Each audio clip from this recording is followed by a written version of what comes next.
All right, y'all, we are back from the West Coast to the East Coast and everything between, folks. From Eve After Dark to concerts in the park, you're live with your boy Lonzo, the Godfather of West Coast hip hop, and standing by somewhere, my man Dusty. What happened to him, folks? All right, y'all, we'll be right back. We are here. I ain't going nowhere. Dusty in the corner, baby. Here we go. Here we go. Here we go. Here we go.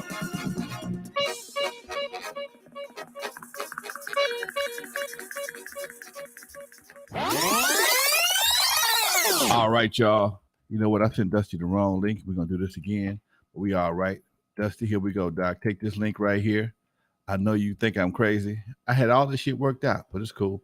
Pairs of a million pairs of eyes looking hard. I can't talk to you right now. I'm doing a show, man.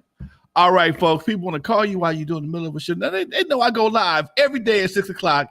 And everybody wants my attention at 5:59. This don't make no sense. Anyway, folks, you're live with Lonzo, the Godfather of West Coast hip hop. As my man Dusty gets the new link, I'm gonna set up something right quick. I was working on something a minute ago, and I'm gonna share it with y'all in just a second. As soon as I pull it back up, it was something that I've been working on. I just put this together. It's my latest project, y'all. The hip hop. I guess we could call this commemorative poster from the Eve After Dark. This is the picture of me, Dre, Yella, Clientele, the OGs. Our first 4 album covers, first 5 projects we did. Those are the ones everybody know. Eve After Dark, the Super Bowl edition of the Eve After Dark sign, the Compton sign, and everybody's name on there. This is the 16 by 12 that I had made up for the Super Bowl. Yella, Clientele, and myself, we've been doing a lot more book signings, and people want something other than a book to put on the wall. So I created this poster. If y'all interested, they're $10 a piece. Let me know in the chat room if you want a poster. I'll send you the Cash App. We'll make it happen. Meanwhile, we're gonna get back to Dusty in just a second here. There you go. No, that ain't Dusty. He's on another page. Let me call him right quick. Let him know that we had to change channels for a minute. Hope everybody's doing 18 folks already. We're doing fantastic. Yeah. I sent you the wrong link. Check your link. Check your email. Cool. All right, cool. All right, folks. We're live with Lonzo. As Dusty prepares to pick up the other link, I'm going to the chat room for a hot second, folks. This is my, like I said, my latest project. I created a poster, The Roots of West Coast Hip Hop.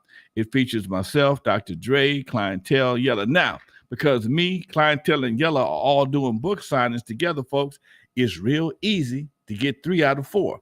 You got to get Dre, all right? So the posters are $10. It features an album cover of Slice, Surgery, Juice, and House Calls. And last but not least, Turn Off the Lights, Compton Monument, MLK Monument. And this is one of my new projects, folks. So yes, what's up, Miami 808? Ron and Cozy in the house. King Kev Young. We're gonna get to that snowfall thing in just a minute, King Kev. I'm waiting on Dusty to get here. I see all my folks. David Cox is in the house. Said Born, much love. Isaiah. Everybody calling me at the same time. I can't talk to y'all right now. Hope ain't nothing bad happening. That's Dusty. All right, you didn't get the link? Nope. I haven't got a link in the last 10 minutes. Okay, let me do it again, but I got you on the phone. All right. And I'm talking to the chat room right now. All right, cool. What up, chat? Let me see. All right.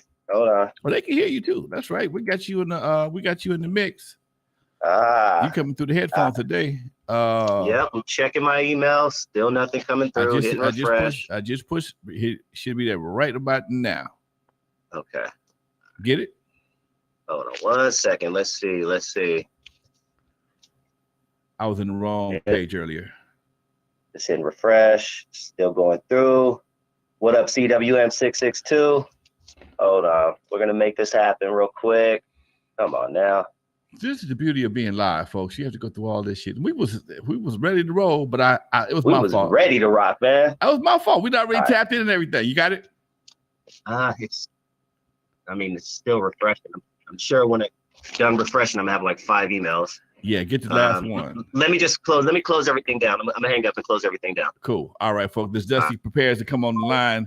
Let me go to the chat room right quick. First, I rushed home from my old neighborhood for my favorite pod. Thank you. Much love, Doc. I appreciate that, man. I'm glad to be thought of somebody's favorite. Somebody asked me about snowfall. Somebody asked me about snowfall. Snowfall. Man, I don't know, dude. Dusty Vision there you joined. go. Let me take this off the screen. Bring Dusty in right quick. What up? Oh yeah. What up, my man? What up, chat room? They are here, but we're 27 strong. We ain't but 5 minutes in the show. We're doing real good today, Doc. We're 27 I strong. love it. I love it, man. A lot of They stuff got to used, talk about. they didn't get used to us messing up, so they know they know we live. So we have these issues sometimes. Sometimes man, I did a show with Dre. Me and Dre checked the show. Everything was fine, and as soon as I pushed live, the internet went off last week, and it was a horrible show. Anyway, man. I was about to address somebody's in the chat room's question in regards to snowfall. Oh, okay. I see. What's a bit snowfall? Not that good this season. Interesting. I haven't seen it. Dude, how you finding tigers and shit? Oh no! Don't even tell me they've gone that way. Are they jumping the shark? Man, they jumping the shark, dude. And see, a lot of these youngsters don't know what to jumping the shark mean. Tell them. The shark. Back in the day, ask your mama. If your mama ain't 55, 60 years old, ask your grandmama. They have the show called Happy Days. And this dude named the Fonz. Fonz, he was a super cool cat. He hit on the doggone a jukebox and make it play with no money. And he got this major dare to jump over a shark. And it was like the last thing happened before they came to the new season. And that term has become the term people use when you ran out of shit to talk about. Okay, you ran out of shit. You start jumping the shark. Well, Snowfall then put my man in the cage. Him and the Mexican dude in the cage, and they just almost got ate by a tiger. Okay, they didn't jump the shark. They had to run from the tiger though, and the tiger ended up eating his own people. Oh, I mean, it was crazy. That's gonna be the new one. Eating the tiger, running from the tiger instead of jumping the shark. Yeah, man, I'm sitting here and I'm watching them. How in the hell you running from everybody getting shot at? You running from everybody. You break into a house to use the phone, and this dude is out. He's a taxidermist, and he's gonna stop. The funniest line I ever heard. I ain't never seen nothing comedy wise on Snowfall in all the seasons. But this one line, and my man says, told the Mexican dude, man, be careful. He gonna stuff you. That shit was funny, the son of a gun. Other than that, I ain't never seen a funny line. I think I might have seen one. Andre, my boy Andre might have had a crazy funny line. But other than that, it's pretty much a drama. But that right there made me laugh my ass off. Man, be careful. He gonna stuff you. Anyway, go ahead. What's up, Doc? Yeah, damn, man. A lot of stuff to talk about, but let's get to the biggest story today. Sad story out of Brooklyn, New York. Just shortly after 8 a.m. this morning, Brooklyn-bound train that was headed to Manhattan. There was a shooting. A man opened 2 canisters in the train and ended up just letting off shots. 10 people were shot. Thankfully, no one's dead, but 7 men and 3 women. 13 others were hospitalized for smoke inhalation. So what are your thoughts on this this shooting out in Brooklyn? That was the first thing I woke up to this morning, man, was this shooting. And first thing I said is, it ain't no black dude. First thing I knew, but no black dude. It was on the subway, and he had some other explosives. Usually when we do some dumb stuff, we just we don't use a lot of extra stuff. It's like he might have had some call those smoke bombs the cops use that make you disoriented. They're so loud you don't know what's going on. And I forgot what they called them. Anyway, but man, I think this has come from the pressure that people are starting to feel, man, because it's like sometimes the walls can be caving in on folks, man. You know, everybody ain't working from home. Everybody ain't doing a podcast. The This is therapy for me, man. To keep me from.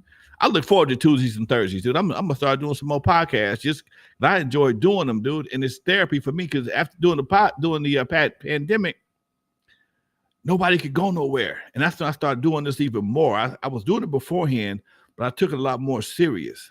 And for people not to have a release and constantly being bombarded with all the ignorance that we're experiencing right now, with the gas being what it is, we got wars over there. Don't know what this dude gonna do over across seas. People are suffering, hatred and left and right, man. People just make people go over the edge, man. It just makes people go over the edge, and there's no justification for it that I know of. I don't know anything about the guy who did the shooting. I know he wasn't black.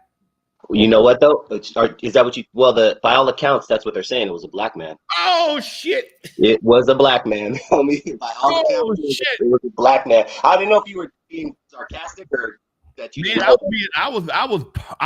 I just figured it wasn't no brother did that, Doc. I haven't seen. I watched it this morning. I was done with it. You know, I've got sometimes, and forgive me, folks, for giving y'all some misinformation. But sometimes, man, I just tune shit out, dude. I have to tune some of the negativity out because one, I can't do anything about it. Two, it's you get bombarded with so much negative stuff. You don't never hear anything good on the news, man. You don't ever hear nothing good.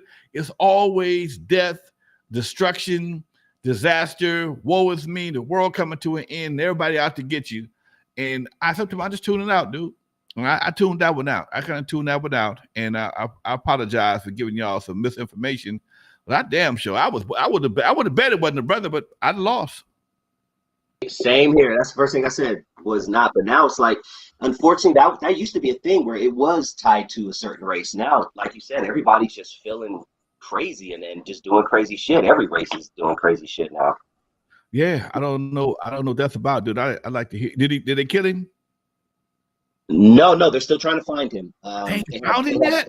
They have camera, camera phones. They're asking anybody who has other information, but by all accounts, all the witnesses said, unfortunately, it was an African American gentleman. I use gentleman, piece of shit. Excuse me. Wow. Okay. Yeah, man. Wow. You know what? Yeah. I want to say something to my folks out here. I got jammed up. I usually respond to all my comments, and the brother jammed me up. Man, the Lakers came here this time, and Magic did this. Look, man. A lot of times, most of the time we do this show, the show is not rehearsed. It's not scripted. It's me and Dusty just talking. And sometimes he'll ask me a question. I don't know the exact answer. I got the approximate answer. I'm not an encyclopedia of sports or the news, anything like that. I'm giving you my opinion for the most part. He was almost. I was going to subscribe, but since you give you missed facts, I can't do it. Okay, fine. I ain't mad at you, man. Like I said before, I give you my perspectives as a grown man from the world of hip hop. Okay, and like I said before, I was in the 80s. I was around doing my thing, but I watched the Lakers. I wasn't a big basketball fan because they just started winning. That was some brand new stuff. Okay, so it is what it is. Thank you, Isaiah. Good looking out. And I feel you, I'm gonna get your question, Isaiah. But yeah, Lonzo, I had to add a disclaimer to my show, a 5-second disclaimer, just saying, look, if I get a date wrong, if I say 1981 and it's 1982, my bad, Jesus. I understand. I'm not an encyclopedia of anything. I recall the best of my ability. Most of the time, you asking stuff that happened 35 years ago. 40 years ago, okay? If I don't get the date, the time, and the time stamp correct, give a brother a break, okay? I smoked a little weed in my time. Isaiah says, was Gerald Busby portrayed right in the NE story? What's the NE story? New Edition. Oh, okay, gotcha. You know what? I haven't seen that in a while. I was surprised to see him portrayed in it at all. Well, not really surprised because he was a big part of New Edition. I forgot what label. I'm not gonna say what label he was on, but I forgot. I know Lowell Silas was involved. Lowell Silas was a good buddy of mine. He passed years ago. A DJ that was a part of that situation. He worked with Gerald Busby. Gerald Busby was a good dude. He was a friend of mine, for real. He's the one who got me cameo to Eve After Dark, so I know him very well. I can't say he was portrayed bad. I got to look at the movie again. It's been a minute since I actually saw the movie. I know when I did see the movie, it was something that was questionable. Can't say what it was, But I know that one time they was having a problem with the name because somebody had copywritten or somebody had did something to the name. They were talking about breaking up. They were talking about new edition versus new addition or shit like that. So I got to look at the movie again, dude. Before I misspeak, I will look at the movie again and give you a more accurate answer. There you go. Maybe next week we'll be able to get you that answer, Isaiah. MCA, right? Right. You're right. It was MCA. Yeah. There you go. So there's this guy, Lonzo, going around LA doing crazy stuff. He just recently, he's a rapper out of Lakewood, California. And he was the one that was beefing back in the day with Block Boy. And we talked about Block Boy back in the day. He was the guy who was found shot in Lakewood in his car after going around doing certain things like crossing out people's hoods and recording it. Do you recall that conversation? Yeah. Well, we got another dude out there doing this named GVO Gaston, and he's threw urine on Nipsey's mural, and just recently he went to Nipsey's gravesite and spit on it, pulled out his gun, said a bunch of crazy stuff. What do you foresee the future for this guy?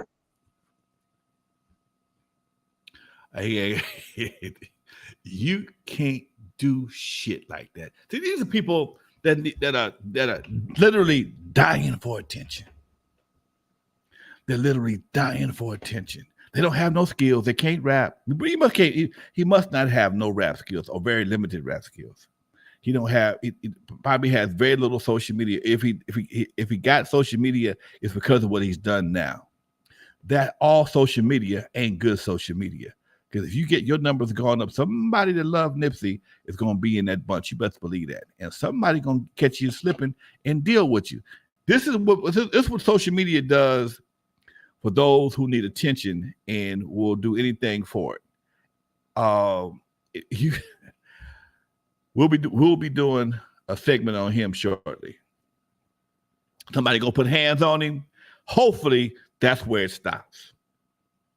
Hopefully, that's where it stops. Okay. Yeah, I don't want to see anyone die, but yes, will not end well. You're dealing with a very sensitive subject. You're dealing with a lot of emotion, and in some cases, folks can be very irrational. And for you to do that, videotape it and post it, you asking for trouble, dude. You're asking for trouble. Yeah. A lot of trouble, man. Yeah, it didn't end well for Block Boy, who, we kind of saw that coming. And well, he's from Lakewood too. Yeah. So Block Boy was not from Lakewood, but he ended up getting shot in Lakewood. So this guy is kind of sort of taking blame for that. I mean, he is literally telling everything on the internet. I've never seen anything like this. Dude, it's the internet. When it comes to some of these folks, there is no bar. Sometimes the bar gets lowered. There is no bar for what people would do to get attention. And before I got real serious about this YouTube channel, I asked my instructor. I said, "Hey, man," I said, is it possible for me to get a YouTube channel, have a successful YouTube channel, and maintain my dignity?" He says, "Probably not." Okay. And if you got to risk your life, sell your soul, show your ass on the internet to be successful, I'll stay with my 12,300 and some odd people. Okay. It ain't that serious for me. I'm like Dave Chappelle. Some shit I ain't going to do. But everybody don't have that same constitution. Okay. Some people want it at all costs. If it means me getting shot, beat up, caught in the car on the phone and somebody shoot my ass and go viral, at least I went viral. If I go to jail for what I did, I go viral. I mean, I was talking to somebody, I think it was my lawyer. He called me a minute ago, my lawyer buddy, and he was telling me how one of his clients had did some shit and got away. No, he did some stuff, got out of jail, and went on the internet, and while he was on parole, flashed some guns and got himself 6 years. He did a crime, put hands on this girl, got away with it. Done, dismissed, case dismissed, went home a few days later, started waving guns on the internet and messed around and got herself 5 or 6 years. That's that O.J. Simpson shit, man. O.J. gets off for murder, and let's keep it real. We know what's up. He got off for murder, and he sit your ass down, dude. He's over here fighting people for trophies and shit. Right. That is some of the damnedest things I've seen. And then you old. I mean, come on. OJ was what, 60-something when he tried that shit? OJ was older than I am right now with bad knees. Okay. I could probably handle something. I could probably handle something for a minute, but I ain't got no bad knees. Okay. But shit, how you go? You can't even run. And the bad part about it, your partner that went you told on your ass. Okay. Hey, Dusty, you see the poster I put together? You know what? No, I was trying to log on, but yeah. I'm gonna bring it up right quick. Please do. This is the poster we put together. I put together for a commemorative poster for the Eve After Dark, featuring myself, Dr. Dre, DJ Clientele, and DJ Yella, with the album covers from Slice, Juice, Surgery, House Calls, and Turn Off the Lights, the Compton Sign, the original West Coast influences, y'all. And I had to include the Super Bowl marquee to make it that much more authentic. Okay, so I sell these are $10. They're available on my website. If you want one, I'll autograph it. In fact, I'm gonna be with Yella and Clientele this weekend. I'm gonna get them to autograph some for me. So all you gotta do to make it super valuable is get Dre's. Okay, that's like going to McDonald's to get all those coupons. You need one coupon to make it worth $1 million. Well, we're gonna give you 3 out of 4, folks. We're gonna give you 3 out of 4. That's dope, dude. I love that. That's dope, man. Keep that coming, dude, because this is historic. This is classic stuff. I mean, your book, your comic book, your these are things that 50, 60 years down the line are going to be just artifacts, hip-hop artifacts, dude. Yeah, yes, sir. I think somebody at my door. I'm supposed to have a crew here, but I don't. You want to check real quick while I keep everybody? Yeah, let me go off the screen for a minute. All right. What up, everybody? Shout out to the chat room. Yeah, thank you all for checking out the Dusty Vision TV show. Please do subscribe on YouTube, Dusty Vision TV. Shout out to Marlon, Rashard. Always see them in the building. Hold on 1 second. All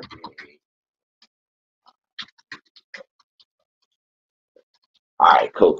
Sorry, man. I'm literally doing like 5 things as the show's going on. And I hate this time of day because the goddamn sun just keeps shining in my. So like, yeah, if you guys see me trying to move around a lot and shit, it's because this damn sun at this time with this daylight savings crap. Wants to turn. Let me see. What can I put out with this? Let's try it. All right, we're gonna try that way for right now until the sun decides to. All right, here we go. All right, we good? Yeah, we good. Cool. Yeah, that's dope, man. That's real dope, Lonzo. Let's move on, man. There's a few things that I want to talk to you about that are kind of along the same lines of bullshit out there that's happening. But NYC right now, New York City is not playing, and maybe Cali should take heed. Drill music videos led to 40 arrests in Operation Drilly. Now, New York drill is on fire right now, and these artists are once again telling a lot of crimes in their songs, and they're gladly bragging about it on the internet. 20 people alone were arrested in the Bronx for bragging in their music about sliding on their ops. Talk to me about that, man. You say they had 40 arrests? 40 arrests. Because these guys were they say one more. They got caught. They're drill music rap. So their drill music is where they're literally talking. It's the gangster rap of today, and they're literally telling what they're doing. And people are making songs back and forth, and they're hopping online, and man, meet me here. I'm in your neighborhood right now. Blah blah blah. Like doing a bunch of dumb shit. And New York is tired of it. They're tired of it. The crime rate is going up, and it's really messing up their city. And yep. So meanwhile, so the cops is watching videos and busting fools at the same time. This is what you're telling me. Yep. Actually, that just proved what I just said a few minutes ago.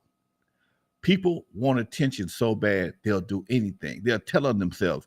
Do you realize police got just as many Facebook accounts, Instagram, TikTok as everybody else does, and you wonder why your ass get locked up.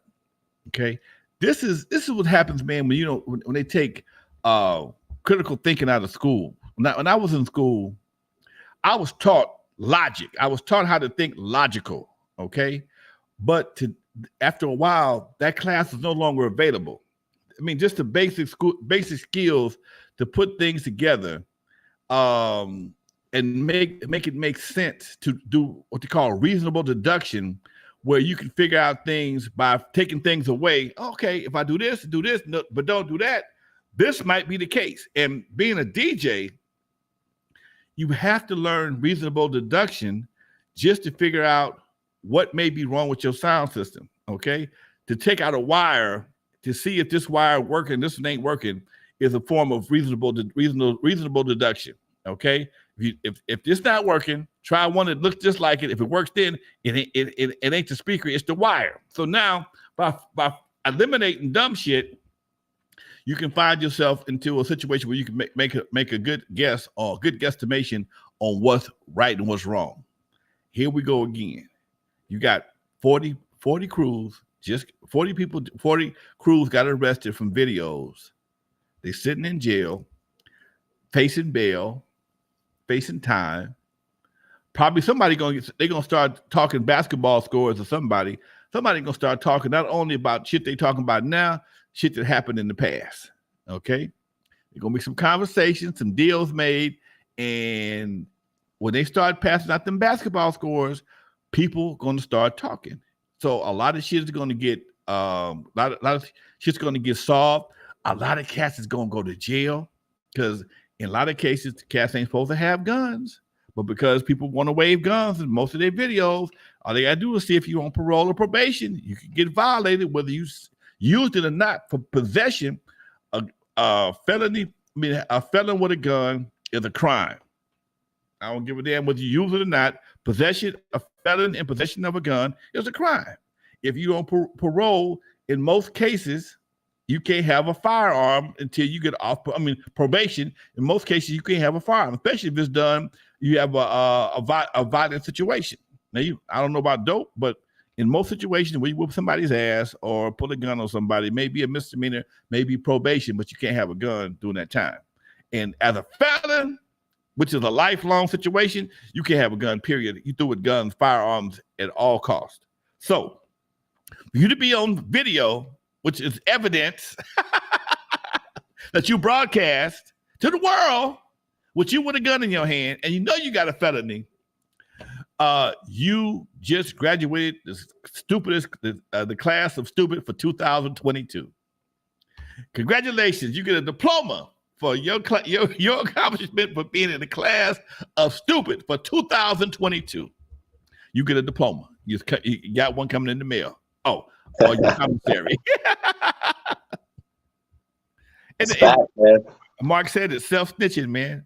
Yep. It's self-snitching, and this is that super tight jean wearing, tattoos all over the face, cats that they're the reason why I don't do teen clubs no more. They're the reason why a lot of people don't do a lot of things, because they don't have any kind of common sense when it comes to basic law. You out here a criminal. The first thing a criminal should do is know the law. The first thing a criminal should do is know the law. Okay. I knew guys at one point in time. I never sold dope, but I knew guys that did. Most of them, when they made their first $20,000, $30,000, they gave it to their lawyers. Because they know they're going to get caught at some point in time. So I can't get to my money if I'm locked up. So here goes $30,000 or whatever the retainer is, and who to call if I get locked up. Okay? They know the bail is going to be maybe $200,000 or $300,000. Here's $30,000. Here's another $10,000 for you, whatever. And I'm good for it, whatever the case may be. But bottom line is, they got money to get started on getting him out of jail. Okay? Yep. That was the sensible thing that most cats that I was acquainted with that were involved in the situation, they would just put money up with a lawyer, and, and if they got big enough, they maybe put 50,000, 100,000 with him, just like Breaking Bad, okay, just like they did on Breaking Bad. Here, man, hold this for me in case I get busted. Come get me. That's game. That's game right there. But you live with your mom. Your mom's probably living in an apartment. If you don't have no property to put up, if you get a bill, anything past $10,000, you're gonna need a couple grand. You get $20,000 bill, that's $2,000 in cash. A $10,000 bond, a $20,000 bond is $2,000 cash. If it's 50, you need 5,000 cash and some property to put up. Okay. If it's 100, you ain't going nowhere. That's $10,000 cash and property. You got to have equity of worth $10,000. Unless you got some serious family with some serious love that know that you ain't gonna run, you're not going anywhere. Yeah. Going to court in jumpsuits. Mm-hmm. Yeah. Isaiah, thank you again. We're gonna get to your question real quick, but yeah, that's game, Lonzo. That's game, dude. And what trips me out is everybody's big balling out here making songs, talking about money, this, money, that, and they get arrested and they don't have $10,000. Lawyer don't want no jewels, man, because that shit ain't worth nobody but you. You got to give a lawyer all your stuff. He got to take it to some place and sell it for scrap. You paid $100,000, it may be worth 30,000 scrap. Because unless your name is Little Nutsack, another cat named Little Nutsack, the jewelry has no value. You got all this custom made shit, and if somebody wants to sell it, they don't care who it belongs to. This is the collector. That may be a little bit different, but if you're a collector, if you that big, well, collectors want your stuff, it's gonna be valuable no matter what. You should have money that you shouldn't have to go to somebody to sell your jewelry to make bail. But if you're not, unless your name is Little Nutsack, I had a friend of mine ran a jewelry store right here in off of Jefferson. I actually love going to the jewelry store. You see all the pimp chest piece rings. I call them chest pieces. Rings, finger off their fingers this high and shit. And that shit would be cheap. $1,000, $500, $1,500, whatever the case may be. And I'm actually, how can a ring like that be so cheap? He said, unless your name is, I don't know, Pimp Mike, it has no value to me. Okay. I only gave him $500 for it. I want $7,000 or whatever the case may be. But man, I know that ring had to cost about $10,000, $15,000. It may have, but to me, and to me, it's only worth $500 or $1,000, whatever the value may be. Because unless I find another pimp named Mike that likes that design, it has no value. That's hilarious, man. Okay. Isaiah says, thank you again, Isaiah, for supporting the channel, dude. Lonzo, Dusty, good show. He says, Temptations or New Edition? I'll start first. I'm the younger guy, so I'm going to go New Edition just because I know more of their music. I know most Temptation songs as well, but I guess I can relate more to New Edition. What about you, Lonzo? Dude, I got to go Temptations, man. I've been thinking that shit since I was a kid. So, the New Edition, they favor they're the modern day Temptation. New Edition, modern day Temptations. When I saw them on that show of the day, I saw somebody was clowning Bobby Brown, him not having enough air to do the show. The way they all dressed in their all identical, that's old Temptation, dramatics type shit. I got to go with the OGs. I'm OG. What can I tell you? Thank you very much. Yeah. Keith says, I'm so sick of this shit. I ain't even from LA. Leave Nips shit alone. Yeah, people love Nipsey, man. People love Nipsey, dude. Yep. Got to be careful. Fresh on the ass. I see Willie Mo. He got a statement here. What up, Lon? What up, Dusty? If you pay your lawyer with illegal funds after you're indicted, it will require you to prove the source. Right, exactly. Okay. That's true. That's very true. If you get caught and your bail is, I don't know, $1 million or $500,000, and you ain't got nothing, everything is in your mama's name, they want to know where the money came from. Did anybody watch Jackie Brown? Watch Jackie Brown with Samuel L. Jackson and my girl Pam Grier. He goes into the bail bondsman to first. He bailed out Chris Tucker with 10,000, but he don't want. It's only 10,000. Okay, now here's the difference. If you give the bail bondsman, if you go to the court with $10,000 cash, they want to know where the money come from. Okay, if you go through a bondsman, the bondsman's going to take 10% for him, and if you go to court, they give you the rest of it back. Ask me how I know. Okay, but it's still my bail was 12,000. Cost me 12. It was 12,000. Cost me 1,200 to get out of jail, and 1,200 cash for the bond. Okay, and once I went to court, they released the bond, and the bail bondsman, the 1,200 is his money. It's expensive to do dumb shit, guys. Yeah, I did some dumb shit. I just fired up, shot a gun up in the air, but they booked me for attempted murder, and they dropped it down to brandishing a firearm in the city limits, but I still got booked for attempted murder. Okay, I ain't told nobody in my life. But that is scary hearing those words. You must have damn near shit your pants. That's why I told my daddy to come get me. That I know I didn't do it, but hey, they cooked me. They locked me up for attempted murder. And here's the crazy part. This is something I was talking about. Telling somebody the other day. From that point on, I was labeled as armed and dangerous. Every time the cops pulled me over, they pulled me over full blown guns out every time for whatever it was, for at least about 3-4 years, dude. It was horrible, man. It was the most horrible shit I've ever experienced in my life. After I got caught with guns twice when I was a youngster. I got attempted murder case, and they dropped it down to brandishing the firearm. I shot up in the air. The guy said I shot at him. I didn't do it. Blah blah blah. But the cops when they ran my shit, I came back armed and dangerous. Every time they pulled me over with guns in hand. Every damn time. Girl, whoever was in the car, we was doing the spread eagle thing, and it was horrible, dude. It was fucking horrible. Wow, dude. Damn, man. Shout out to the chat room. It's lighting up. Keep those questions coming. I'm copying and pasting everything. Fresh on the Ad wants to know, what do you know about the movie Emma Mad, Black Sister's Revenge, shot in Compton in 1976?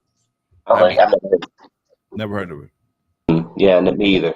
I'll put it on my watch list, though. I'm always watching movies. So that's my thing. I watch some movies and I'm chilling.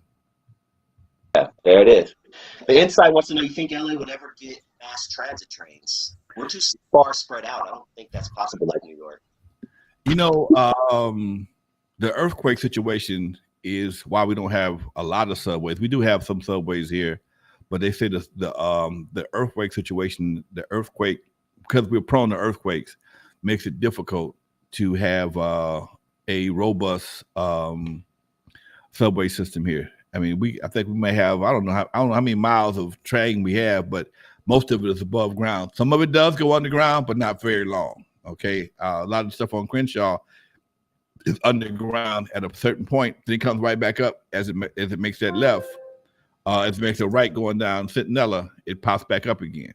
So we used to have a dope train system here in LA, man. Back in the 30s and 40s, we had a real dope system, dude. And I was just watching an article about that the other day. You know, y'all think I'd be lying. I watch documentaries most of the damn time, okay? I watch conspiracy theory documentaries most of the time. The reason why you don't have you had a real smooth red car system in Los Angeles for decades, okay? But the red car system was so efficient, people didn't drive their cars too much. If you look down in some parts of downtown LA, there's still train tracks. Those red cars are still around, okay? But Goodyear Tire and the other tire company got together and lobbied the LA City Council to take away the streetcars. Thank you very much, Willie Moe. Take away the streetcars, and because if you use the train, they can't sell tires. Simple as that. If you driving trains, if you're taking trains everywhere, you don't need no tires. So they lobbied the city council to remove all the streetcars, and that's how you got the gridiron, the traffic that we have right now. Because we've been look it up. Look at old pictures of LA. It's trains everywhere. That I knew, yeah, because it was not centralized. So yeah, that I knew. Yeah, it's trains everywhere. There's some place downtown where a lot of those trains are stored. Okay, if you got some money, you can buy one. Those trains were actually they had them. They were stored underground because some of those trains we did have a lightweight subway somewhere in LA. There is a subway-ish type situation somewhere in LA, but I'm not really sure where it is.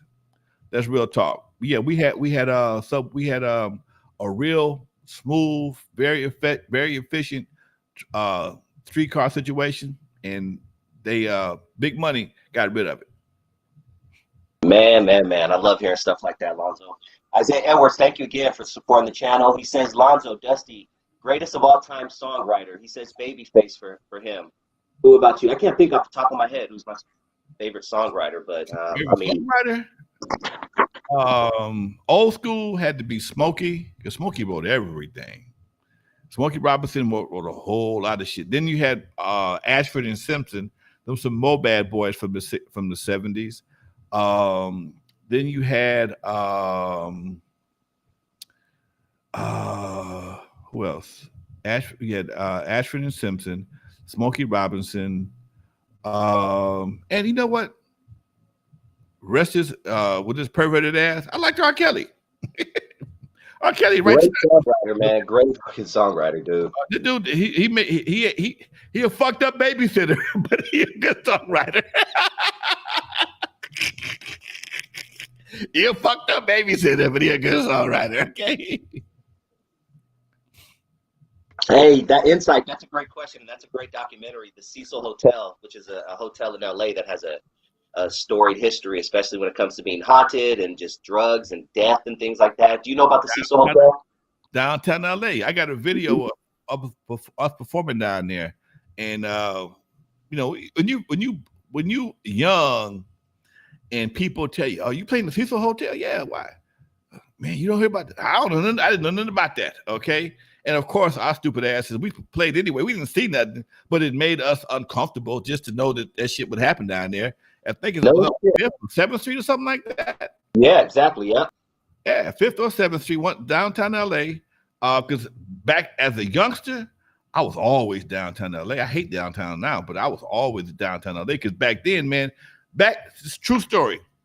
Back in the day, in the 70s, you can go downtown LA. But $100, you can dress every day something different for the next 30 days. I ain't bullshit. You can go downtown with $100. Okay, I was 17. No, I was 19. My mom had just passed. I used to get a check every month while I was in school for going to school. And when I got my check, me and my cousin Askia would go downtown, drive downtown with $100. And we'd buy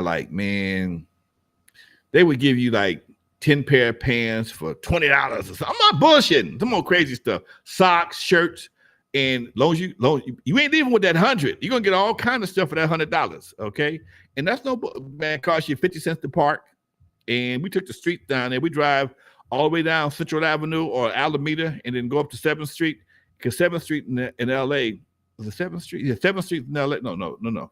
Los Angeles Street in LA, Los Angeles, and on Los Angeles Street between 7th and 9th is all men's stores. Okay. Even right now in my closet, right to this day, I have shirts I bought from downtown. I would go to the mall and shop and go downtown and buy it. Anything you saw in the mall, because that's where it comes from, downtown. And we would literally go through the boxes downtown LA, just come off the train or the truck or whatever the case may be, and the stuff wouldn't be boxed. It wouldn't even be boxed up. It wouldn't be on display yet. It'd still be in the boxes, in the plastic. And you can buy stuff. They'll give it to you at a major discount. They ain't touched it yet. Open the box up. I want this size, this color, and I got about 5 shirts I bought 20 years ago. Still can fit them. They're still great to this day. Okay. I bought all 5 of them shirts. Cost me $60. You talking about the alley? Yeah, no, not the alley. Oh, okay. Okay, the alley's around the corner. I'm talking about Los Angeles Street. It used to be.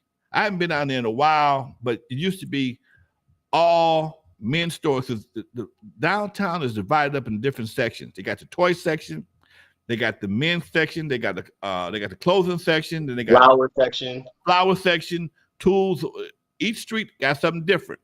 Okay, 7th Street between 7th and 9th was mostly all the men's stores. Now they had shops around the corner also on at the alley.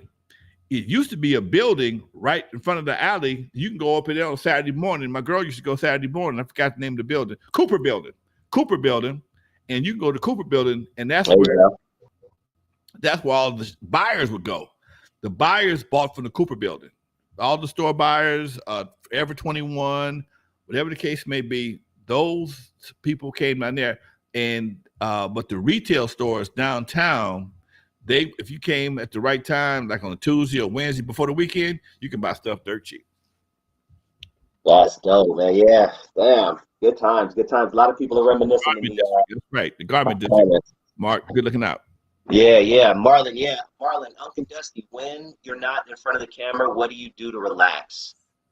Man, I don't know if I know what relaxing means, but I love to go to the beach, man. I like to go to the beach, put on my headphones, and just chill with my lady and just listen to music, man. That's probably one of my favorite things to do. You know what? I got a deck on my backyard.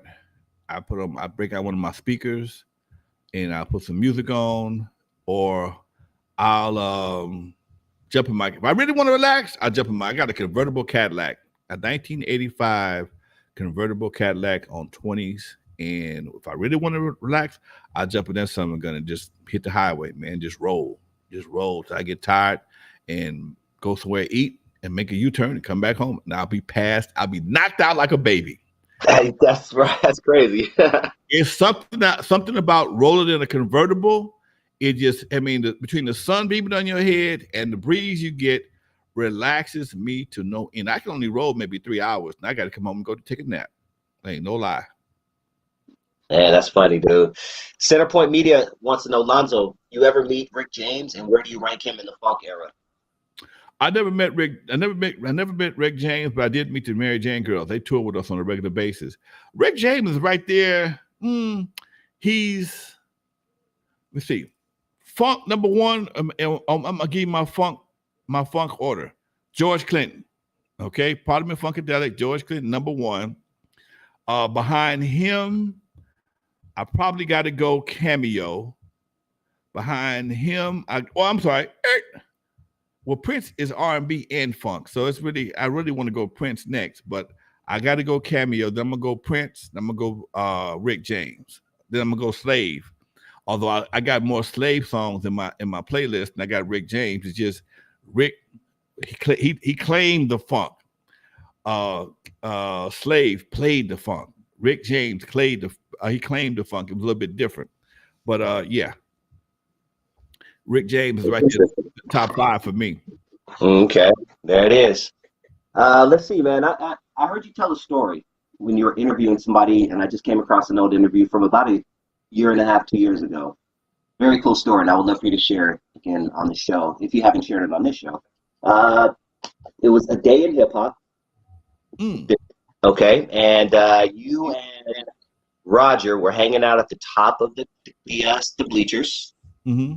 First of all, explain what the day in hip hop was, and then talk to me about when you felt this was the first time you felt you were recognized by the hip hop community, and it was a very emotional story.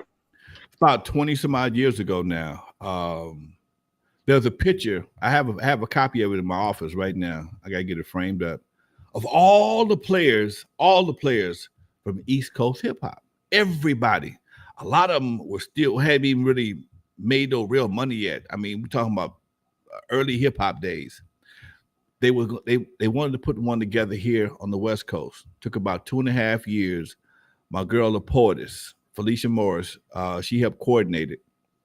And she got all of us together at this old high school, this old closed down high school in downtown LA. It was a football field, a football and track field.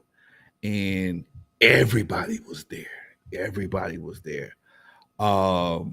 and they were taking a picture. They wanted to do the same thing for the West Coast. And me and Roger Clayton from Uncle Jam's Army were hanging out, and Big Boy was still fat then. I was hanging out with JJ Fad and everybody. I mean, everybody. Warren G, Battle Cat. We all just hanging out, chilling. And came time for the picture. Me and Roger, one of them days, we was having a good day that day. We wasn't fighting or arguing. And we walked up. Time to take the picture. We walked up to the top of the bleachers. And we just sit there like everybody else. And somebody, I don't know who it was, somebody just hollered out, "Where's Lonzo and Roger at?" And somebody said, "They're right there." Man, they need to be down in the front. Because what if for these two motherfuckers, would none of us be up here? So me and Roger got up and started walking down toward the front of the bleachers. And everybody in the bleachers stood up and gave us a standing ovation. Everybody stood up and gave us a standing ovation. And Roger is different from me. He was we always been different. Me, I'm sitting there, I'm a sensitive, I can get a little sensitive. I'm like, God damn, these niggas finally showed some love. And he's always a boisterous cat. And I'm sitting down in the front of the picture, and I've been on Arnold's ass, the photographer's ass for the last 20 years. Every time I see his ass, I'm actually about to ask about that damn picture. But me and Roger sat down in the front of everybody on the West Coast and took the picture. And somebody, before we can get up, "Hurry up, take the picture before they start fighting." And everybody started laughing. That was some real shit. That's some real shit. That's real talk. That's a good story, homie. That's a great story, dude. And then to finally feel like you're recognized, like you said, man, that must have been a good feeling. That was my first time ever feeling any West Coast love like that, man. You know, you get people always pat you on the back and man, you did a lot for the West Coast. And as time progresses, people forget. People just don't know how much you had to do to get where we are, because I'm not out there making gold records. I got my third gold record yesterday. I had to order it myself, but I got one. I ordered I got a gold record for Turn Off the Lights. Me and my boy Matthew McDaniels. We ordered some records for my studio. I got my third one yesterday, and it's most people don't realize what had to be done, because there was no blueprint for this shit.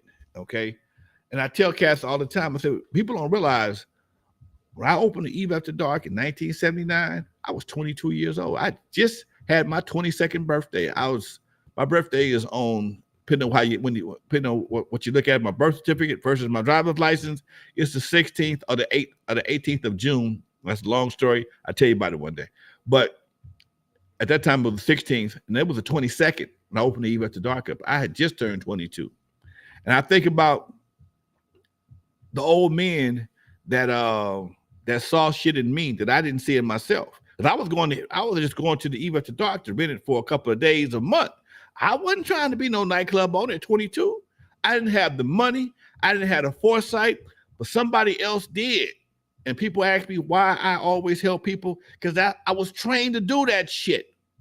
The old man that owned Eve After Dark, Jeffy, told me, when you be successful, do not be chicken shit and pull the ladder of success up behind you.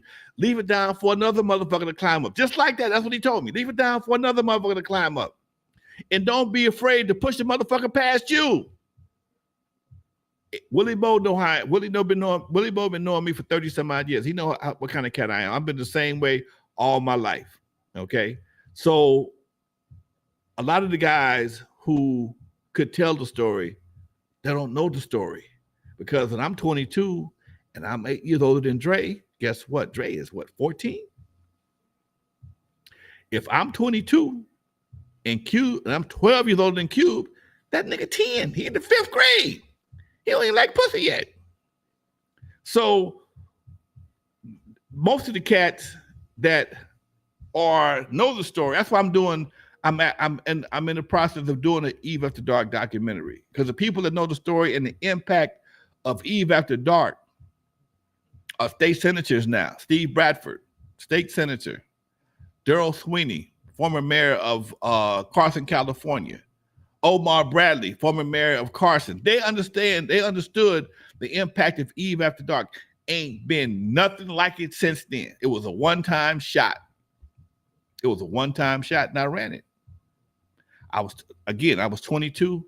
I couldn't have did it without my dad on one side and Jeffy on the other to keep my ass on the fucking tracks. Because at the Eve, it started off slow, but I made a lot of money quick. And that's why I was going to jail, okay? I was doing the same dumb shit y'all was doing. But I had two old dudes that was ready to kick off in my ass if I stepped too far off the tracks. And that's the difference. That's the difference in where I was then and where we are right now. Ain't nobody putting nobody on the tracks. Everybody said, "Oh, you making money? I'm gonna hop on your train too." That's the difference. They didn't give a damn about my train.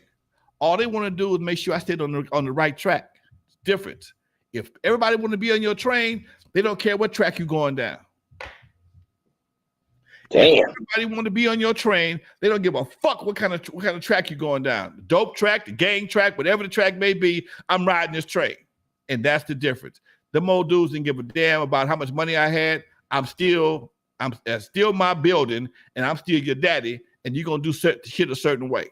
That's why at some point in time I had to make a decision. Do you want to be a part of NWA or do you not? Well, I'd already been to jail, threatened by the judge, chased by Bloods and Crips, Bloods mostly. I didn't want to do that. I couldn't do that. I knew how that shit was going to end up. And if you look back at hip hop right now, a lot of your folks that played that role, that gang role, they ain't here with us no more.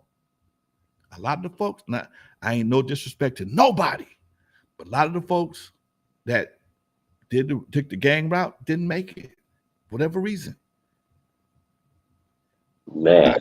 I can't say why they didn't, but I'm just saying that's why I didn't. Okay. I'll be 65 years old in another month, 2 more months. Hey, that's a hell of an accomplishment for hip hop these days, folks. Niggas ain't making it in their 30s. That's why I can sit here on a Tuesday afternoon and drop this kind of game. I done seen some shit. I done some shit. I know some shit not to do. And I don't give a damn how much you pay me. I ain't gonna do certain shit. Money, it don't move me like that.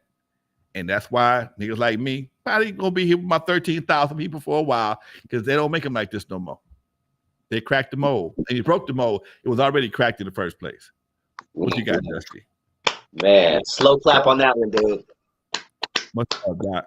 That was a good game right there, man. We got so many questions. Let's try to squeeze a couple in before we head out, man. You guys, I'm copying and pasting everything, so if we don't get to your question, we apologize. Let's see. New Style 66. I have an all-star West Coast record with you, Unknown, Rodney O, and Egyptian Lover. How did that come about? I had no idea. I'm a big bootleg. Oh, wait. What's it called again? What was it called? Hold on. I just erased it. Let me get it back. Hold on. He just said it's an all-star West Coast record. He didn't say a name. Oh, if it was a picture of Hollywood sign in the background with me in the front with my Lonzo jacket on, I was from my a compilation album we did for West Coast record distributors called the West Coast compilation, and it was a lot of us on with me, Unknown, with his hat pulled down, Arabian Prince. No. Egypt, body. He says you guys were standing in front of a Hollywood sign. Yes, yeah, that's it. Yeah, if you see, I'm in the front, and I got my, I'm in the front, and I got my last jacket. My last jacket that had Lonzo down the sleeve, and I'm sitting sideways. I was glad to get up on that, get in that picture, and get up. That son bitch was hard getting down that day. Anyway, yeah, that was I created a company. Here's something else y'all don't know. I created a distribution company called West Coast Record Distributors back in 1987. We distributed JJ Fad's. We broke JJ Fad's Supersonic, Rodney O and Joe Cooley, King T, and a few other acts. The compilation came out of there. Okay, it was owned by myself, Egyptian Lover, Rudy from the LA Dream Team, and Unknown DJ. It lasted about maybe 2.5 years. maybe 2.5 years, we grossed $1 million the first year, and our egos broke the motherfucker up. So I didn't see what egos would do. We made money and still couldn't stay together. God dang it, man. Jesus. I'm telling you what God loves is the truth. I just seen stupid shit before because I've done it. I know what stupid is. I've done it. Okay, There so it is, man. that's the beauty of being old. You don't get old by being no fool, baby. Keep it real. That's real talk, man. I always love these Tuesdays, man. What's coming up next? What's up with Thursday? Anything else? Last one? Me and Dr. Dre from MTV Raps, we'll be rocking our thing. Legendary Connects will be live with Miss Bernadette, 6 o'clock, same time. And on Thursday, we don't have a guest. We haven't got into guests yet. Me and Dre just been chopping it up, man, because Dre and I get into it sometime. And I love talking to his ass. That's how we got this show, because he and I have we have similar opinions, but we have different opinions. And he's very opinionated, and so am I. I love talking to his crazy ass. And Bernadette, she just that little, she's the baloney between the two crazy pieces of bread. I love that, dude. Make sure you guys get into that, because I like listening to people with different opinions, because I don't like listening to shows where they have the same opinion. It gets kind of boring. You know what I mean? Yeah, I told Dre we got a new intro for Legendary Connects. I had one made. I said, I'm gonna send it to you. He said, for what? I can't see the motherfucker. Oh shit. That was hilarious, bro. Yeah, I'm gonna send you the new video. Hilarious. Okay, I can't. Funny. I mean, dealing with somebody that's blind. I forget this dude is blind. I forget, and I'll tell him, man. Did you see so and so? I don't watch TV, Lonzo. That is fucking hilarious, man. So yeah, folks. All right, man. Let's wrap it up, dude. All right, man. Well, all right, Dusty, much love to you all. One more time, folks. Y'all check out the poster now. Check out our poster. It's the commemorative poster from the Super Bowl, folks. Got the legendary. We are the original West Coast influence, world-class wrecking crew. Real Lonzo NWA is a Gmail. I'm gonna have some posters signed by Yella, Clientele, and myself. And you got to get Dre on your own. All right. In the meantime, folks, in between, folks, I'll be in San Diego Saturday. Me, Yelling Clientele. Folks, I'm out of here. This is Lonzo, the Godfather of West Coast hip hop, and we are out.